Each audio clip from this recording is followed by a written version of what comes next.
O nosso trabalho ele tem esse nome, Impacto, né? A gente deu essa alcunha, mas na verdade é um estudo que a gente está fazendo, porque ele tem continuidade sobre os impactos da virtualização dos processos sobre a saúde de servidores e magistrados. Na verdade, nós recebemos a incumbência, ele surgiu de uma demanda real. O tribunal decidiu virtualizar os processos e introduzir o PJE, e o presidente, na época, encaminhou uma portaria pedindo para que eu acompanhasse os impactos que isso poderia produzir sobre a saúde.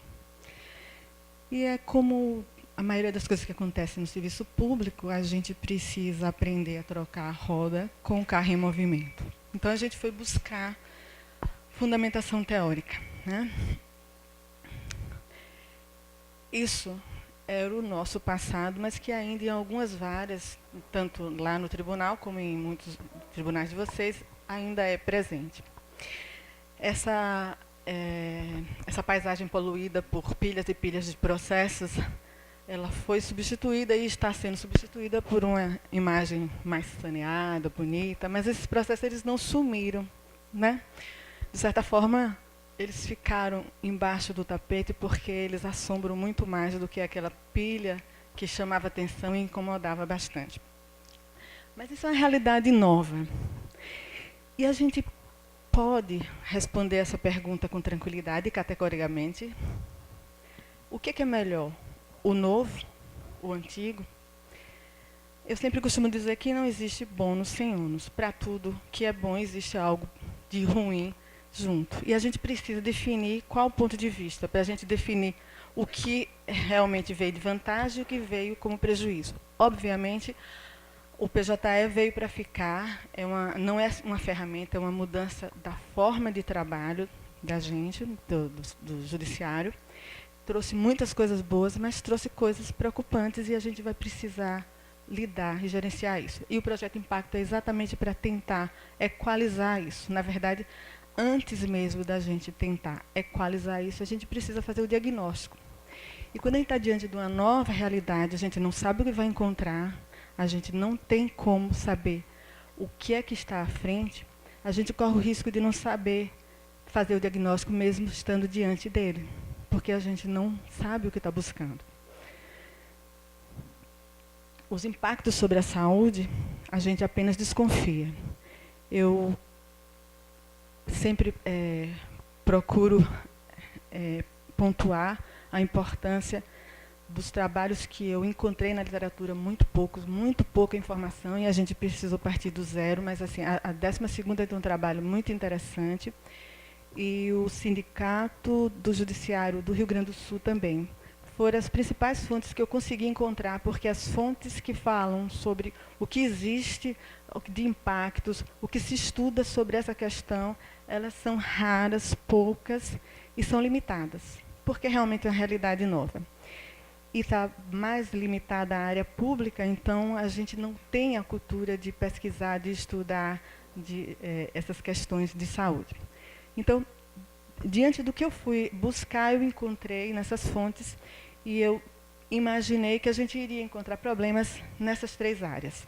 Problemas com a saúde visual, é a síndrome visual relacionada aos computadores, é uma série de sintomas, entre eles ressecamento, sensação de ardor, uma série de sintomas que compõem essa síndrome.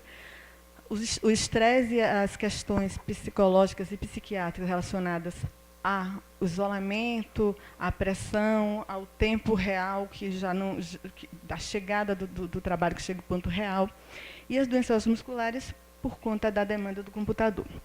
Bom, a partir daí, nós montamos uma estratégia. Se nós não sabemos exatamente o que vamos encontrar, nós criamos um questionário levantando todas as possibilidades para tentar mapear mudanças de padrão. A gente precisava tentar descobrir o que é que está mudando para poder sinalizar como uma possível repercussão, né? E definimos como faríamos isso. A gente decidiu utilizar questionários, um questionário bipolar de síndromes dolorosas de Couto. A gente fez uma pequena modificação, eu vou falar mais ou menos sobre isso daqui a pouco, e um questionário, que é o ISSL, que é o Inventário de Sintomas de Estresse de LIP, que ele está consolidado para diagnóstico de estresse. O questionário bipolar de Couto, ele, na verdade, ele é usado para avaliar a fadiga no decorrer da jornada de trabalho. Então, ele foi proposto para ser aplicado antes, durante e depois e comparar os resultados. E ele usa uma escala dolorosa de intensidade. Na verdade, a maioria dos sintomas são dor, mas também tem sintomas de cansaço, de falta de energia. E ele usa uma escala de 1 a 7. Nós optamos, porque ficaria mais didático, usar de 0 a 6, em que 0 seria a ausência de sintomas e 6 a intensidade máxima dos sintomas. Esse questionário foi acrescido nesse mesmo formato de 0 a 6, com todos os outros sintomas visuais que compõem a síndrome visual relacionada ao computador. Então, esses questionários eles são aplicados aos servidores e a gente define a presença ou não de sintomas e, uma vez presente, qual a intensidade deles. Além disso, esse inventário de sintomas de estresse de LIP, ele é um inventário, é um instrumento já validado, mas ele é fechado, ele só pode ser aplicado pela psicóloga e o diagnóstico permite a definição de que existe ou não estresse, em que fase de estresse o indivíduo está e qual a preponderância de sintomas físicos, psicológicos ou mistos. Isso é feito pela nossa psicóloga, a gente não mexe. É uma caixa fechada. Bom, aplicamos o primeiro questionário. No primeiro momento, nós decidimos usar as informações como o nosso parâmetro, né? A gente precisava ter um parâmetro 0 para comparar com as subsidiárias avaliações.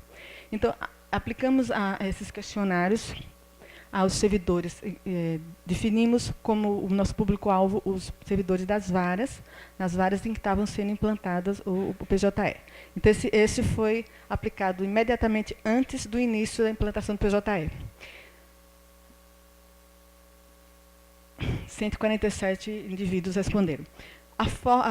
Nós não usamos amostragem. A decisão da gente era fazer uma pesquisa mais censitária. A gente ia na vara, entregava a todos, e só não respondiam quem eventualmente estivesse de férias, de licença, ou não estivesse na vara. Então, tentamos abarcar todas as varas, interior e capital.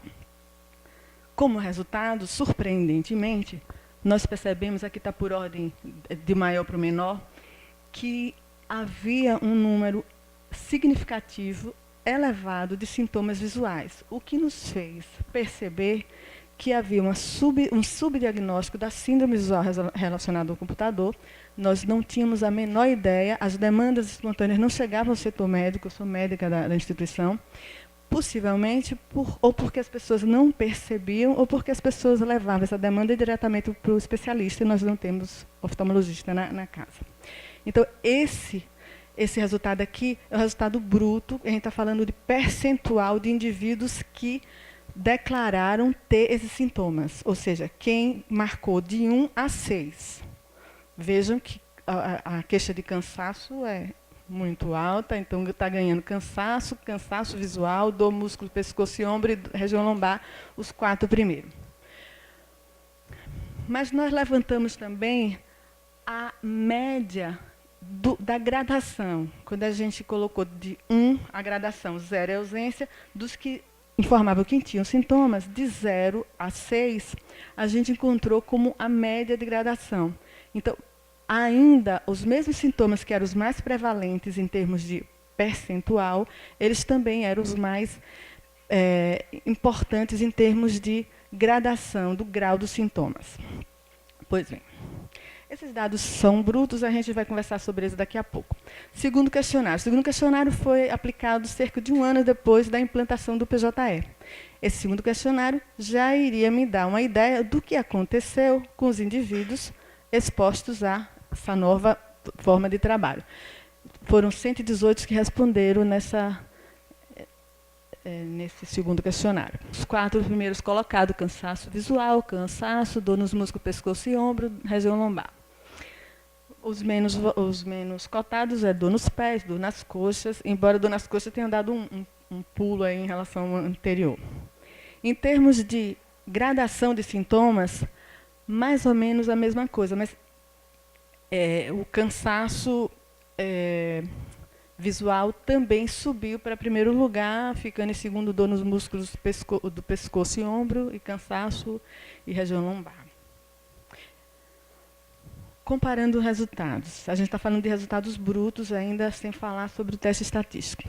Quando a gente compara os resultados, os senhores podem perceber, do primeiro questionário em que a gente identificou o perfil basal, o nosso controle, para o segundo, um ano depois, em que foi implementada a mudança para o PJE, somente dor nos pés não apresentou um aumento percentual de número de pessoas sintomáticas. Ou seja, todos os outros sintomas, eles tiveram um aumento em termos percentual de pessoas que se queixavam.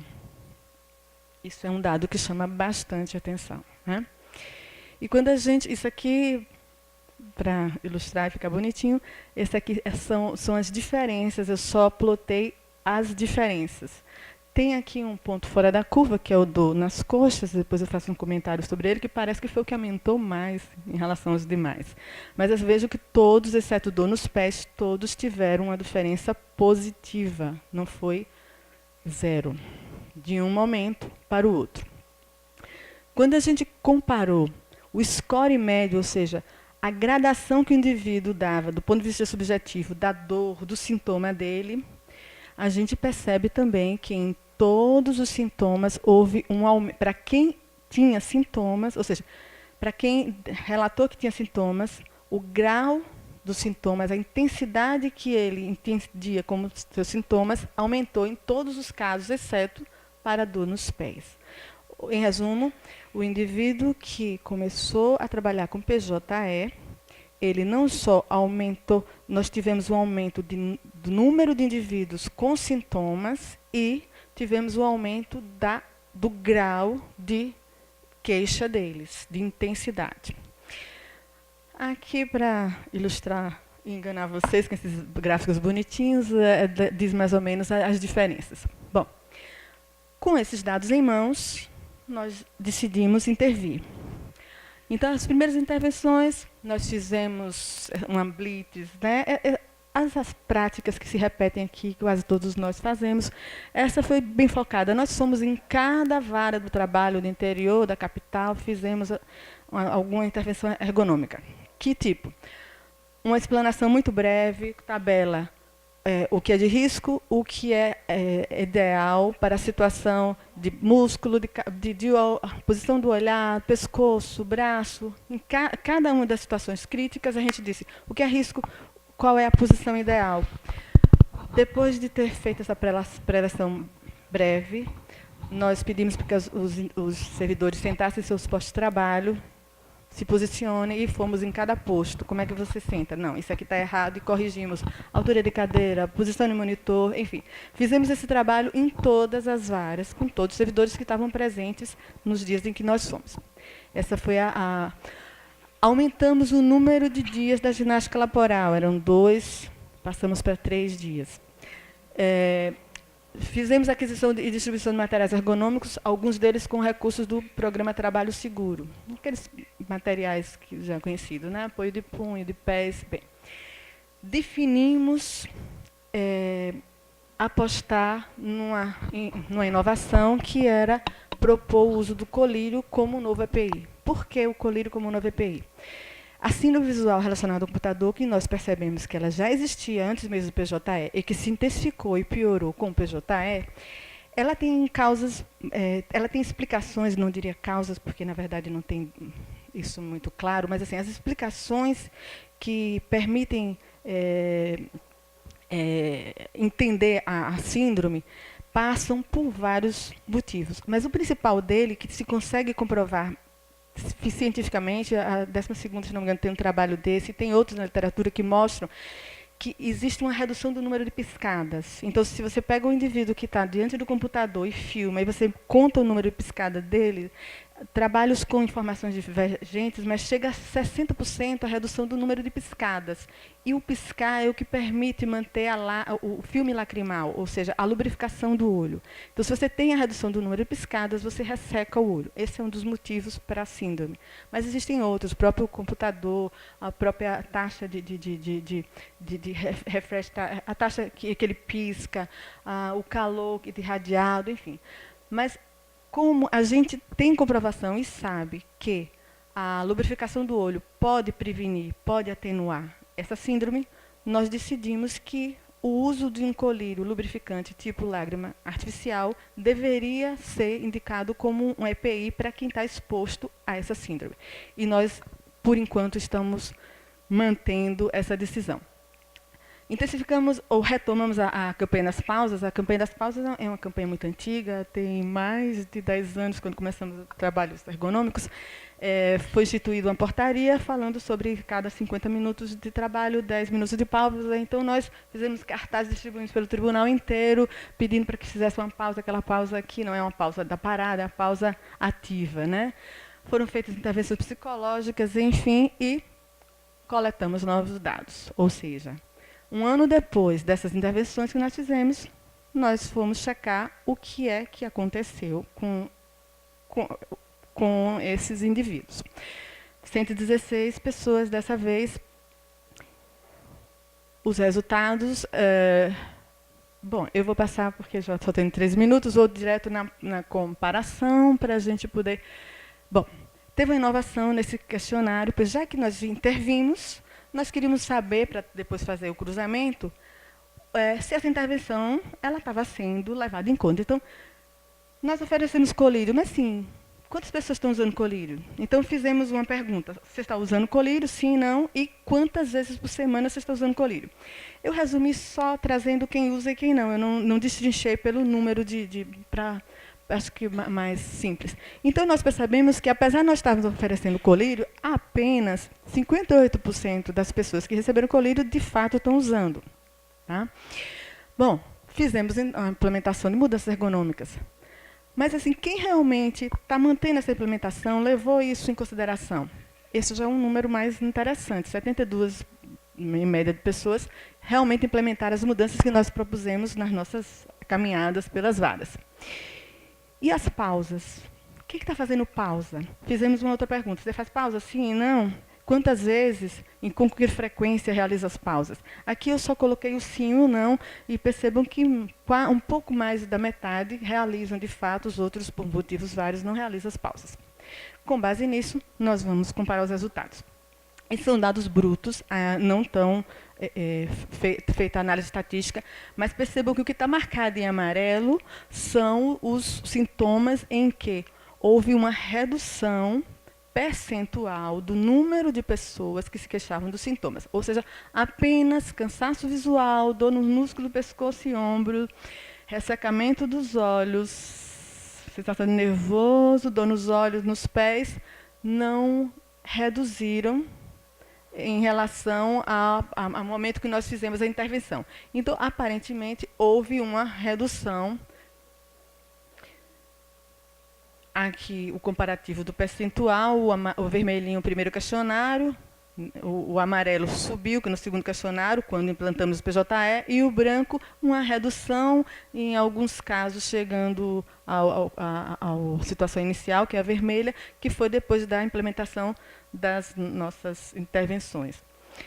É a mesma coisa, só continuando, é a mesma coisa. E aqui, em relação ao score médio. Então, a subida é evidente com a implantação do PJE, a redução ela é muito mais discreta, a intervenção ela teve efetividade, mas não conseguimos chegar aos níveis iniciais.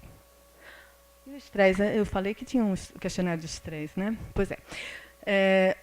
Estresse, nós tivemos 28% no primeiro momento de pessoas com questionário positivo, contra 72%.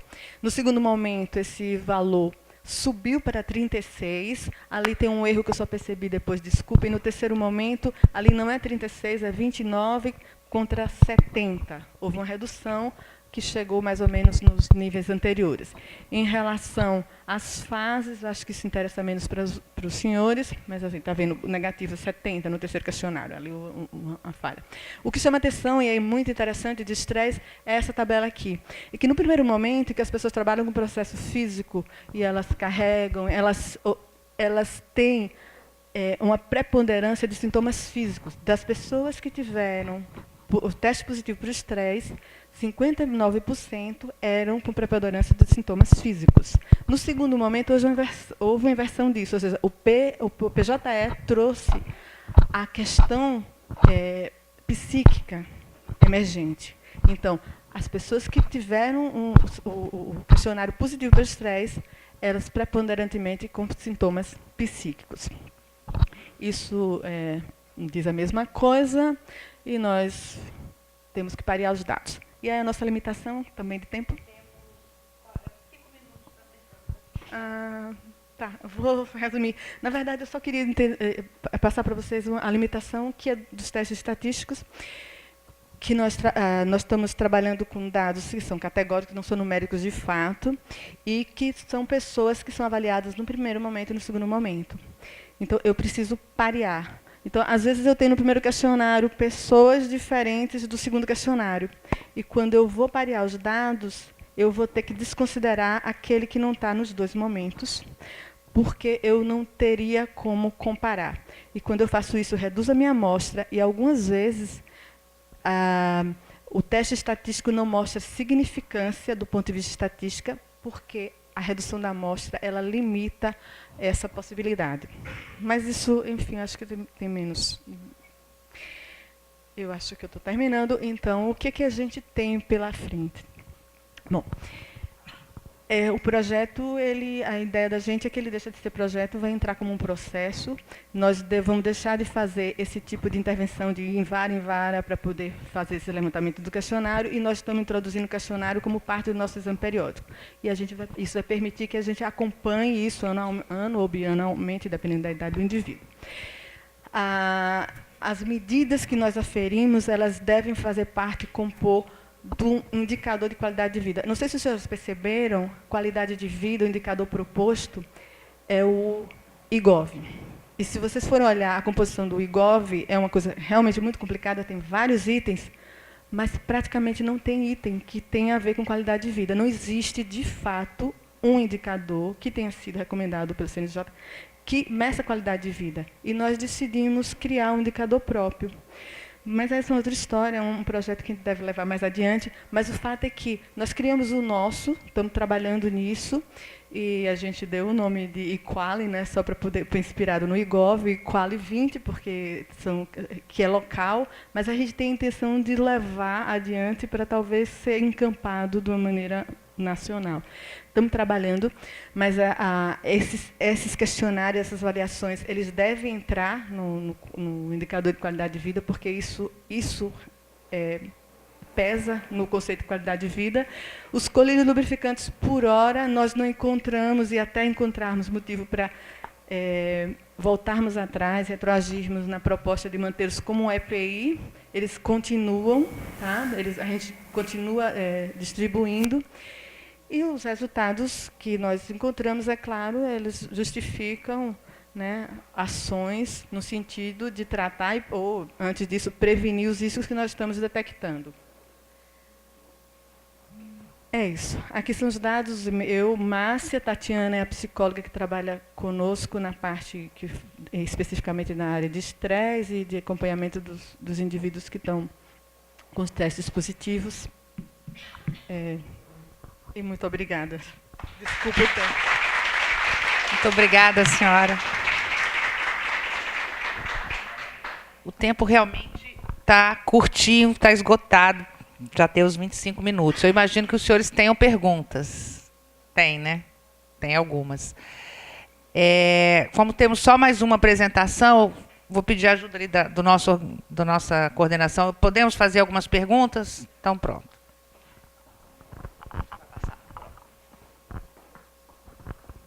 Oi, Geslaine, 24ª. Rapidamente, esse aumento de de problemas na área psíquica, ao invés da física, vocês fizeram algum tipo de avaliação, se foi por questão só de estresse ou pela mudança em si? Porque pelo perfil, as pessoas, quando mudam alguma coisa, isso chacoalha a cabeça, né? Nesse sentido. É muita coisa para falar, e a gente termina no...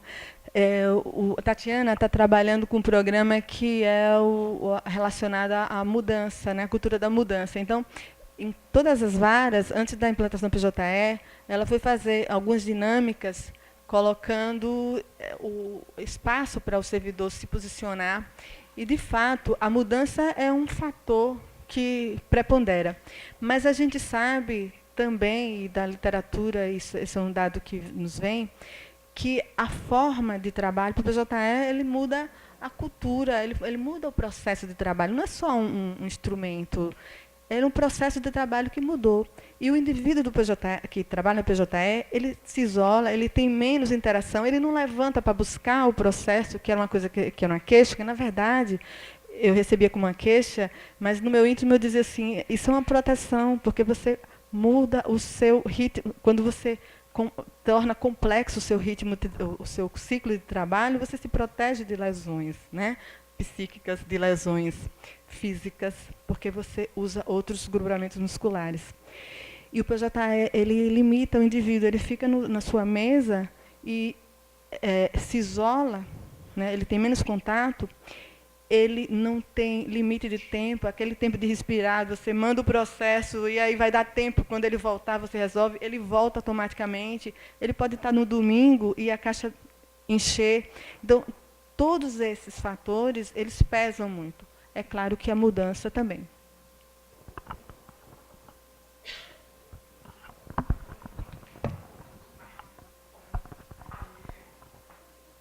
Meu nome é Luciana, eu sou juíza do TRT de São Paulo.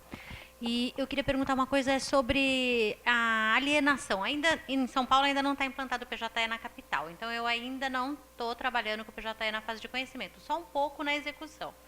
Uma coisa que eu percebo, que tenho visto com as minhas amigas e meus amigos que já estão com o PJE, é o seguinte: o processo agora parece que no PJE aliena um pouco mais o servidor no seguinte sentido: se já havia uma ausência de sensibilização do servidor em relação ao processo em si, porque o processo não é só um papel, não é só um volume de folhas de papel. Na verdade, por trás de cada processo tem um conflito, uma angústia, um ser humano, uma empresa, uma história.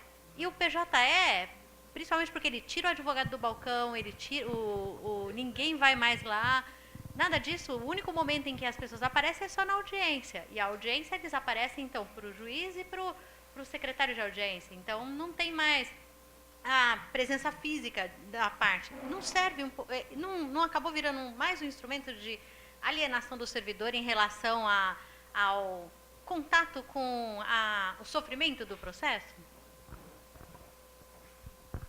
Bom, eu não sou a pessoa mais indicada para responder essa questão, né? Porque, na verdade, talvez a Tatiana, que é psicóloga, ela falaria. Mas eu lhe diria que sim, na verdade, despersonaliza. E aí as pessoas se tornam um número. Mas tem um viés, por um lado, torna a pessoa menos susceptível ao sofrimento do outro. Isso é bom e isso é ruim. É bom porque você se protege. É ruim porque você perde a noção de humanidade. Então, no cômputo geral, eu não saberia lhe dizer qual é o saldo. Mas, a senhora juíza, eu posso lhe dizer uma coisa que me chamou a atenção com a implantação do PJE. A área de saúde, ela costuma atender muito mais servidores do que magistrados. E as mudanças, não só com o PJE, um pouquinho antes, com as pressões do CNJ, a mudança do perfil de atendimento dos setores de saúde, pelo menos do meu regional, ela é visível e perceptível. E quando não chega até nós, a gente sabe, por outros meios, que as pressões sobre o magistrado parece que aumentaram muito, e o sofrimento psíquico do magistrado tem um trabalho, acho que da Bahia, que relata bem isso, que ele está crescendo, porque a pressão é muito grande. Em primeiro lugar, parabéns pelo trabalho. Obrigada. Até onde eu conheço, é o primeiro estudo sistematizado dos efeitos provocados pela utilização do computador em massa, de forma massiva, na atividade judiciária. Mas eu ficou aqui uma dúvida apenas pela metodologia, porque eu achei bem interessante o estudo. Eu estou pensando aqui mais adiante, até para o próprio TST. Mas isso é uma segunda questão a ser tratada depois com o tribunal. Mas foi com relação ao levantamento de dados. Que em algum momento, quando a senhora falou do pareamento, identificou-se que algumas pessoas responderam o primeiro questionário e algumas não responderam o segundo. O ideal que seria o universo comum entre os questionários, para que tivesse uma amostragem real de como aquela pessoa, ela própria, evoluiu e involuiu nas consequências que foram mapeadas. E aí me surgiu uma dúvida. Esse questionário era identificado? Ou seja, a pessoa se auto-identificava para que utilizasse a resposta? E segundo, não sei se a senhora pode responder, que talvez não seja a pessoa adequada, porque não é psicóloga, mas a pergunta é, o fato de ser anônimo ou não, se era ou não, é apenas uma dúvida minha mesmo, para saber de metodologia.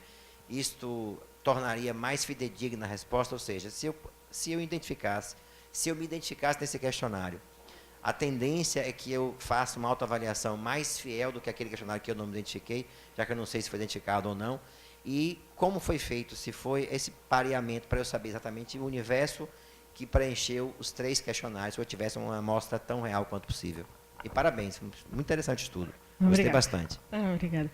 Deixa eu me organizar. A primeira pergunta. Sim, foram todos identificados. A gente tomou cuidado, embora isso não seja, que já suscitou dúvida, polêmica, isso não é pesquisa, né? Isso, na verdade, é um estudo gerencial. As unidades de saúde, elas devem prestar informações gerenciais, devem prestar informações de relatório, mas suscitou dúvida se era uma pesquisa ou não. Para que a gente não tivesse problemas, a gente criou o questionário. Eu tenho um modelinho aqui, posso mostrar, pedindo um campo para que o indivíduo autorizasse o uso, eventualmente em pesquisa, autorizasse o uso para divulgação anonimamente. Mas todos se identificaram, sim, porque se não se identificasse, a gente não teria como resgatar aqueles em que o teste de estresse foi alterado e ele precisava ser visto pela psicóloga logo na sequência.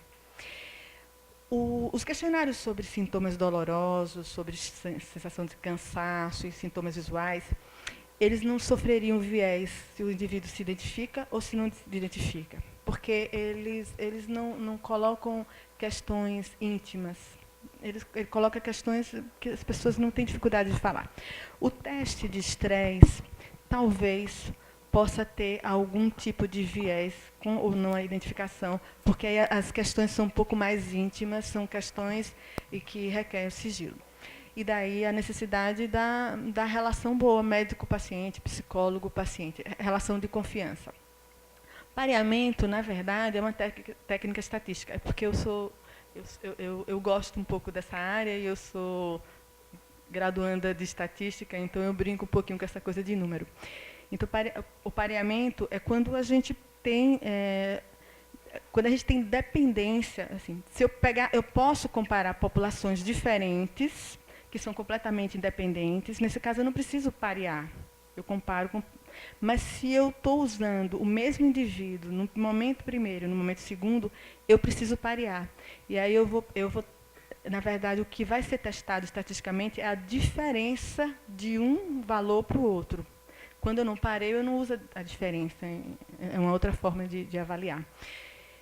E o ideal é que nós tivéssemos todos antes e depois. Mas o ideal nem sempre é possível de atingir, né? O ótimo é inimigo do bom, isso é uma brincadeira que diz, de fato, o que acontece na vida real. Tem uma terceira pergunta? A terceira eu esqueci.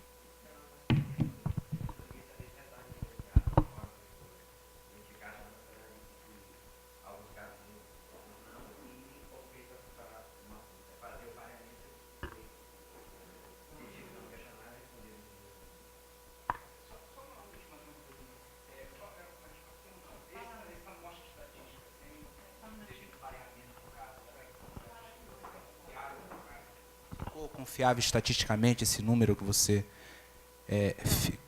deu para considerar confiável a estatística?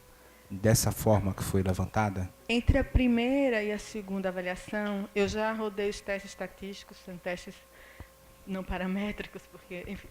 E sim, embora nos dados brutos a gente perceba que houve diferença em quase todos, exceto um sintoma, quando eu pareei, eu reduzi a amostra para 86, daqueles 100 e tantos no primeiro e no segundo momento, ficaram 86 que eram coincidentes. Com 86, eu só consegui evidência estatística no número parcial, não em todos, como a gente viu com os dados brutos. Sim, sim. Tá bom, obrigado. Mas na grande maioria, na verdade. Eu tenho os valores, Certo. porque eu não quis chateá-los com esses Não, detalhes. tá ótimo, tá ótimo. Obrigado.